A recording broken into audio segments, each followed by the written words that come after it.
महिला को उसके बॉस ने उसके मोटापे की वजह से नौकरी से निकाल दिया।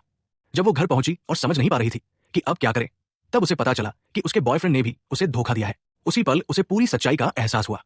उसका बॉयफ्रेंड दरअसल एक अमीर परिवार का बेटा था।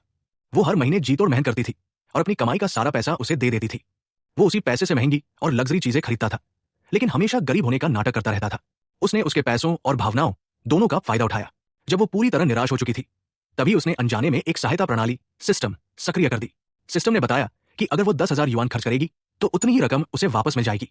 अगले ही पल उसके मोबाइल में सचमुच 10,000 युआन वापस आ गए, लेकिन यह पैसा केवल निर्दिष्ट कार्यों पर ही खर्च किया जा सकता था, जबकि इनाम पूरी तरह उसका अपना होता था। सिस्टम की सच्चाई परखने के लिए उसने तुरंत अपने बॉयफ्रेंड के लिए एक अंगूठी खरीदी और सच में उसे इनाम की राशि मिल गई। इसके बाद सिस्टम ने उसे एक नई मिशन दी। उसे तुरंत केंद्रीय पुल पर जाकर एक ऐसे आदमी को बचाने का आदेश मिला जो नदी में गिरने वाला था। इस मिशन का इनाम 50,000 युआन था। लड़की तुरंत निकलने को तैयार हो गई। रास्ते में उसकी मुलाकात अपने बॉयफ्रेंड से हुई, जो अभी अभी कहीं से लौटा था। उसे देखकर वो अपराध बोध महसूस करने लगा और पूछा कि वो काम पर क्यों नहीं है। तभी उसकी किशोरावस्था की प्रेमिका वहां आई।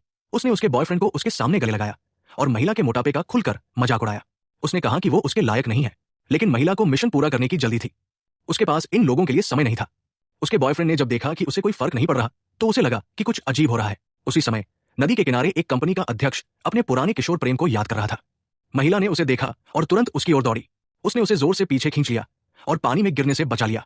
तभी सिस्टम ने उसे सूचना भेजी कि मिशन सफलतापूर्वक पूरा हो गया है और उसे 50,000 युआन का इनाम मिल चुका है। साथ ही एक नया मिशन भी मिला। उसे 2 घंटे के भीतर उसी घर को खरीदना था जिसमें वो किराए पर रह रही थी। घर खरीदने के लिए जरूरी पूरा पैसा उसकी बैंक खाते में पहले ही जमा हो चुका था। ये देखकर वो बेहद खुश और भावुक हो गई। उसने कहा कि आखिरकार अब उसका अपना घर होगा।